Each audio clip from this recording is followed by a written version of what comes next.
good luck with the wheel plan.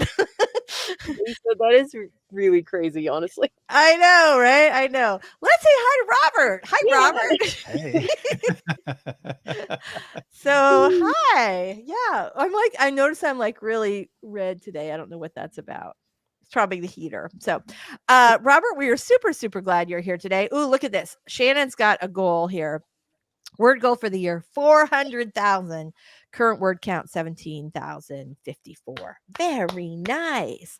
Shannon, I would love to know, have you been tracking your yearly word counts for in previous years? And how did you arrive at that number? I'm very, very curious. All right. Loretta, my family in Michigan makes fun of me because I'm whining about the cold. But you know what? If my foundation won't come out of the container, then I'm allowed to whine. Agreed, Loretta. Completely. Yeah. Yeah. Rock Howard. Rock, please. That's such a great name. Right? It is a good name. It is. Like, that's a great name. It's like old Hollywood. It is. It is. It really, I mean, it's close. All right, obviously, but it really like, yeah, I sort of really dig that name. Also in the Texas Deep Freeze, I switched to working on short nonfiction title, aiming to be a useful book. The concept tests so well. Fingers crossed I'm finishing quickly. Good for you. Good. All right. So Nia is ignoring novel rewrite for some short story submissions. Currently working on a carnival story. I love that. I have circus story in the back of my head that I have been like I've made notes on, and I've with a YA book that that I've been meaning to do, and it's on the list of projects I will do in 27 years because I have a full slate. Robert, what are you working on today before we go into our first 20-minute? I'm actually on the last quarter of my read through for re-editing my manuscript. So very nice. Very nice. All right. Loretta has an awesome question, and we are going to answer it when we come back. But let's go ahead and do, which I think it is a fantastic question. And so let's go ahead and do our first 20-minute sprint because we are here to write. Indeed. All right. Here we go. I'm going to make this big. All right, everybody. First sprint of the day. Get your stretches. Okay, I'm kidding. I'm just being a dork. Sleep deprivation, everybody. All right. Thank you very much. Okay, here we go. We're going to get started with our very first awesome 20-minute writing sprint in 3, 2, 1. Let's do this.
All right. How did everybody do on that last sprint?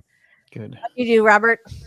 I did pretty well. I got through another scene, so very close to the end of this. Yay! That's fantastic. That's absolutely fantastic. How was progress on your thriller, Michelle? There's nothing like going back to like a passion project. Yes, and I opened the doc and I read some stuff. That's about But all I that's what you got to did. do. Yeah, What that's you gotta exactly do. that's exactly what you got to do. Fantastic, absolutely fantastic. I was I'm working on reading a client, but actually I'm working on reading Mary's book right now. Ooh. And it's pretty good. Anyway, so what did you guys work on in the chat? Let us know. Let us know what's going on. So I had a great question from Loretta. Oh, and also Nia said if you have Amazon, which I do, there's a documentary on the history of circuses. Ooh, I'll have to check that out. Okay. Loretta's question is, can a prologue have action in it? Who Yes. wants to weigh in first? Yes. Yes. Robert? Yes is the simple answer. Yes.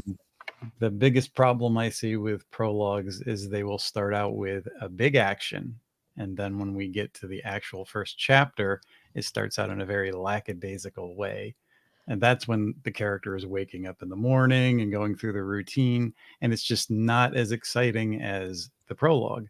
What Right. you start in those first few pages of your prologue, the criteria is the same for your first few pages of your first chapter. And it has to be just as exciting to pull the reader into that world, because that's where you want them.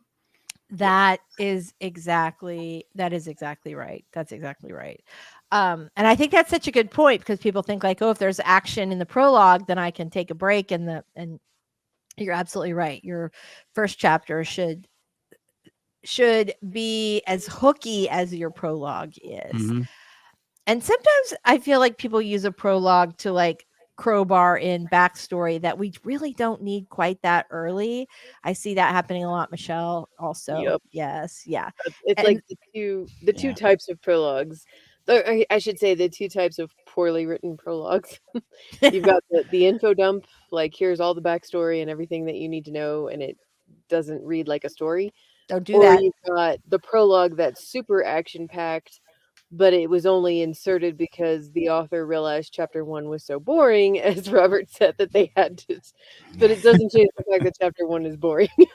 Right. Right. So you have to fix both of those problems. First of all, you do not need to crowbar in your entire backstory into a prologue. That is absolutely not necessary. Just give your readers that information on a sort of need to know basis, meaning that you just give them enough information on the backstory to understand what's going on. And then you can gradually provide more context as your story goes on. But yeah, you don't want to do like a big info dump in the beginning. And I'm a big, as you guys know, I'm a big fan of starting books en media res, which is basically in the middle of the action. So I like to dump the reader in, where this program is already in progress, like we're going, and then you sort of feed in a little backstory as you go. Right. I will say I usually don't write prologues, but I did a ghost project several years ago, which was a project about it was a YA book about a young woman who basically takes on Audrey Hepburn's persona to sort of crack the upper society of New York. And the way that she initially does that is she tries on the famous Audrey Hepburn dress from Breakfast at Tiffany's in at the Met Gala, where her friend works at the Met and is like an archivist. And so as I'm starting to write the book, we wanted to give some explanation. You can't just start with doing that. But what I realized is I just wanted to get to the part where she tries on the dress. And so I ended up making that part the prologue, where she's actually trying on the Audrey Hepburn dress. And then the first chapter starts you on this path where you realize how she got to that point. But it's compelling enough on its own. The Met Gala going on outside, where you have all these rich and famous glittery people, and here you are, putting on the most famous little black dress in history. And yeah, it worked. It was fun. Yeah. I am Yeah. trying to write a prologue and an epilogue in this story, since the craft book will be using this for lessons, and to give an example of what's good and what's bad in prologue. So I'm kind of bookending it with the character who's in the future, but there's something that happens that pertains to him in the future in the story. So it kind of has a point, Hmm. something like that. Another Yeah. thing that people do is they will try to start it with an action, a big exciting action where the character is in some kind of peril already, Right. you know, in the Right. future of the story. Right. And that can kind of work if you're leading up to it. But I've seen people start with that kind of action, and then by the time you get to that point in the story, they feel they've already dealt with it, and it's not as Right. exciting because you already get it Yeah. out of the way. Right. Right. It really has to, you have to do it for a purpose other than I want to start with some action. You Right. know, we Right. talked. So I have not watched this show because I cannot handle even the mention of cannibalism. But that show Yellow Jackets, right, which everybody says is really, really great. It starts like the opening scene of the pilot is a girl running through the snow and she falls into a trap or something. But I think it's that you only see her from behind and you don't know which girl it is. So this is a story about girls who get in a plane crash and they're lost in the wilderness, but it's like, what happened to her? Which girl is it? Why are they chasing her down? And it Right. just gets me to ask all these, okay, now I want to know Right. what that happens to these girls. Like it was for a purpose and it works very effectively. Right. Like a flash forward. Yeah, that I think that's a really good point that you make, is that if you have a sort of random action scene, but people don't have enough context to care Right. about why this is happening, then it's not very effective. But as you described with the Yellow Jackets, it raises so many questions because you don't know who it is, why is she being chased, why, all these really Right. interesting things. And so the reader is willing to to sort of learn what's going on, but not for too long. You can't do a prologue with an action scene of something that happens 3/4 of the way through the book, because it'll just make it feel familiar, but two, it's so far ahead, they're gonna, the context of it is just gonna be all screwy. Yeah. So yeah, absolutely. I think they can be done really, really well. Or if there's something, like if there's some sort of scene that maybe foreshadows something, or like where it's I see it done in historical sometimes, where they'll show something that happened in the past that's relevant somehow to the to the story, the primary story that's being told. But a lot of people so this is interesting. This is actually what I was just about to say. A lot of people don't like prologues and won't read them. And so if your first chapter does not stand on its own, you're going to be in trouble. Yeah. Oh, right. That's it. Yes, that's exactly right. So you have to connect your main story to this, and you have to do it pretty fast. Let's see. Lasanda says, I wrote a prologue in my first book. It was a flash forward. Very nice. Mary, same thing. A lot of people don't like prologues and might skip them. It might be good to ponder if you really need it.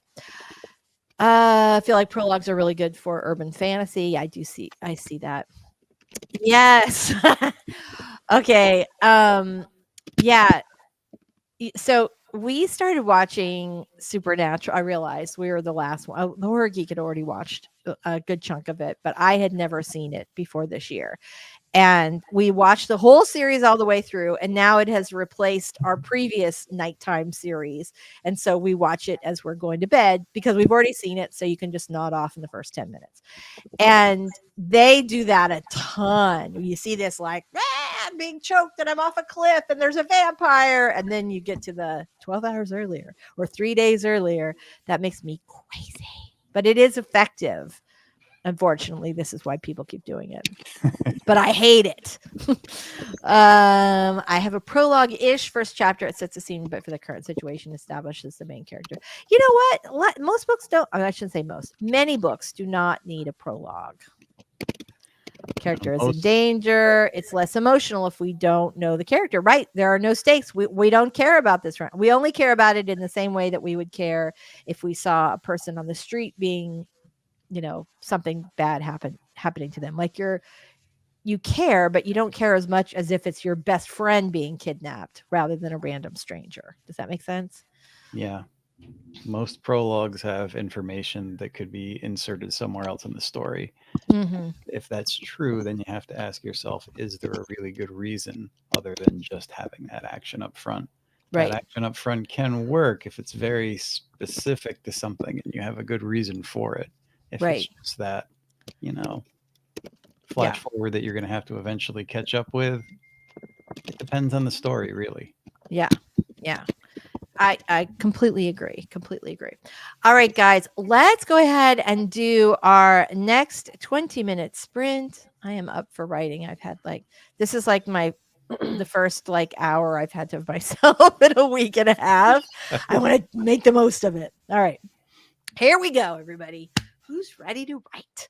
Okay, we're going to get started with our next 20-minute sprint starting in 3, 2, 1. Let's cha-cha.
There we go. Sorry about that. All right. Fantastic. How did everybody do on the last sprint? Good. Good. Good. Two scenes this time. Yay. All right. Fantastic. That is awesome.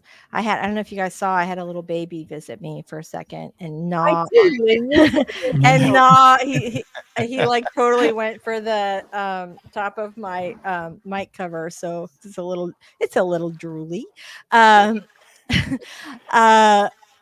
Boss. All right. Boss. I can't. Boss can't- hath the style. I feel like Boss hath the style like Yes. that, maybe. Okay. is that it? Hi, boss. We're just going to go with that. Very, very nice. So I guess I should take that banner down. Yeah. So yes, I had a little temporary baby visit right before the nap. So I can't. I'm like such a dork. I cannot find the banner. All right. Fantastic. Let's go back to the comments. So, good. I did pretty well, except for the little baby visit that sort of got me off my thing. I did not notice that we were so close to the time when we came back. All right, let me go back and look and see what we had. I apologize. I normally have questions queued up today or queued up every day. And this time I do not. So let me just go back to past ones that we have not had a chance to answer yet. Dun, dun, dun. Did we do this one? If I indie publish, can I still get into bookstores? I feel like we did. I don't No. remember. So the answer to that question is yes, you can, as long as you're distributed through something like Ingram Spark. Your the bookstores will be able to order in. Barnes and Noble is tricky sometimes. They have a thing like if there aren't a certain number of copies in Ingram's warehouse or in Barnes and Noble's warehouse, but generally for an event, you can get books into bookstores. You have to be cautious, however. If your dream is to indie publish and have Barnes and Noble, have your book in every Barnes and Noble in the country, because if you did achieve that, you'd have to make sure that that book is selling, because if it's not, they're going to send that book back and then that it costs you money and all of that stuff. So it's, if you're indie publishing, yes, you can get into bookstores, but proceed with caution unless you're doing an event, and then absolutely you need to have your books in stores. Dun, dun, dun. I think we answered. Do we get this one? I'm a multi-published author who's never believed in writer's block. Now I have it. I think we talked about that one a little bit. I myself had this exact experience. And I think sometimes one of the ways to sort of keep your to sort of get through writer's block is to find other outlets for creativity. Or as I was really struggling, not so much writing nonfiction, but writing fiction last year, or maybe a year and a half ago now, I can't even remember.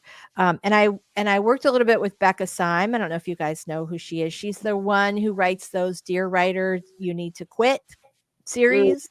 She has a little podcast called the Quitcast, and she's very data driven. She like is a person who works for Gallup, and she's smart as she can be and really understands publishing.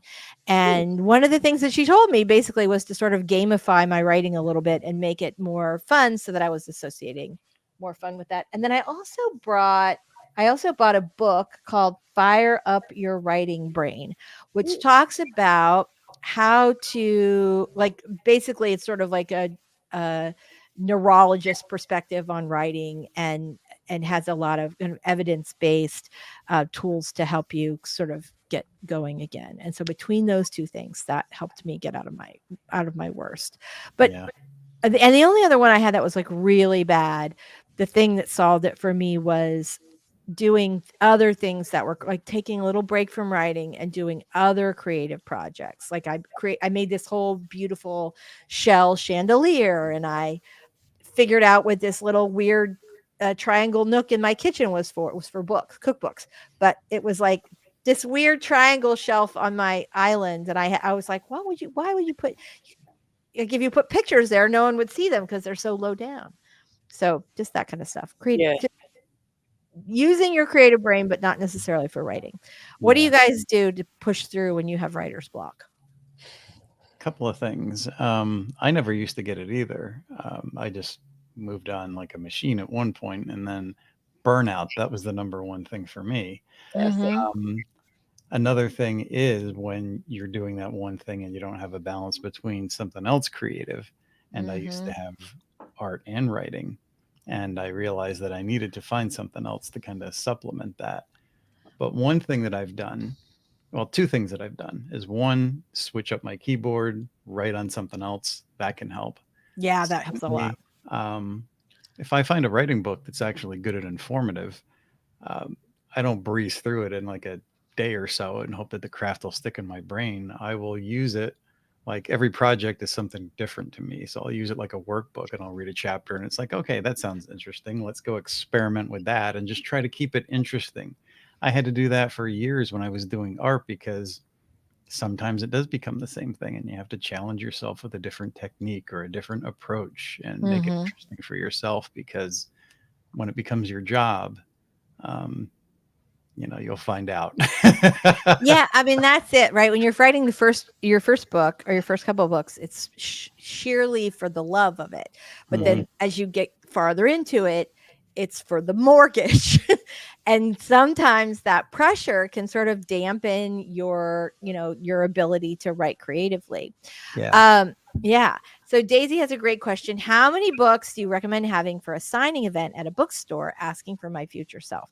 So one, your bookstore will normally have a good idea about how many books they typically sell at a signing event. Now, I will say, do not schedule a bookstore event unless you can fill those seats, right? It's better to have 3 really well attended signings than to have 15 terribly attending signings, because the bookstore will remember that you did not pull in a crowd and they will not invite you back. So that's the first thing. And a lot of times they will just decide how many books to order in.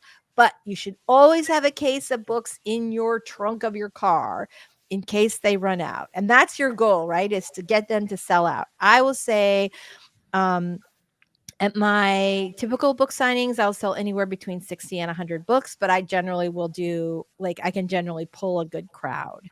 And so your goal is to sell as many, like 60, a bookstore is going to be happy, 50, a bookstore is going to be happy.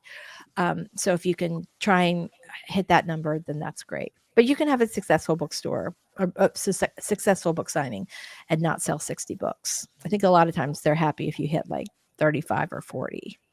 That's more than they were going to sell on a Tuesday night anyway. Yeah. Right. Exactly. And I will say that here are two of my bookstore signing tips. One, I always like to do it like on a Friday night. So like people are like, they'll come out to the book signing and then maybe they go out to dinner or something. And then the other thing is I always like to hold them in indie bookstores because often you can bring in wine and booze. And nothing promotes books. This is the same rule. Like if you've ever run like a charity event, you want to make sure you have an open bar because people decide that they're going to buy a lot more books when there's a little glass of wine. Also, you want to do white wine instead of red wine if you're going to do that, because white doesn't stain. So there you go. Yeah, that's a good Oh, idea. I could just bring like a portfolio or a pile of original artwork, and that was like a little extra. But yeah, those little extras mean a lot because you need They do. that eye candy or maybe even some buzz candy. Mhm. Well, and it's kind of fun. Like I would always do my launch party at a fun little store downtown, same one every year. And we would do, like, I do little gift bags and we'd have wine and some sort of light bites and kind of just make it into a fun event. One year I had a cupcake sponsor who made all these like cupcakes, like little coordinated with the book cover. And I mean, we've just like done some really fun stuff. So Becca is going to be speaking at Tropicon in St. Augustine next month. Love, love, love her. If you have not heard her speak before, you definitely want to go. You will come away with lots of actionable information. Thank you for asking. Yes, I am planning on speaking in Orlando Reads Books this year. I could not make it last year because I got COVID and I had to cancel. I'm also like realizing that I can't remember what the Denver one's called. The big Denver reader event, Readers Take Denver, maybe. I Mm. think that's what it is. That one is coming up really soon. It's going to be in April. So I'm excited about that because I missed Orlando. I was going to do 2 reader conferences this year, and I missed Orlando Reads Books because I was sick. But nothing will keep me from Denver except COVID, I guess. All right, let's go back and do another sprint. It's 12:30. We've got a little more time to do one more. Regina's here. Hello, Amber, the house organizer day. So I'll only be in and out. I'm preparing for the whirlwind. Ooh, all right. That sounds exciting.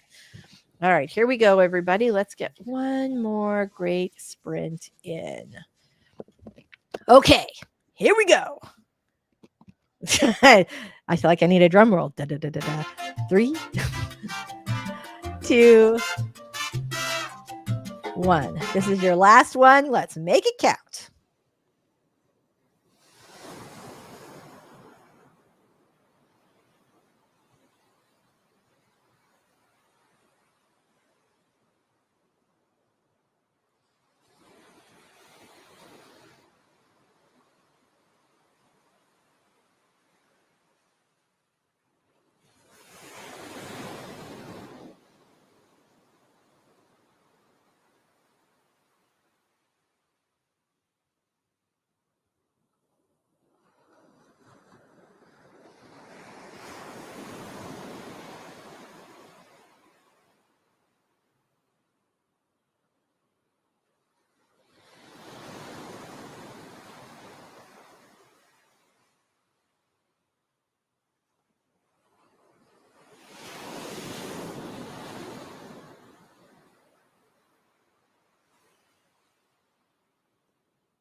All right. All right. I feel like I got a ton done today. How about you?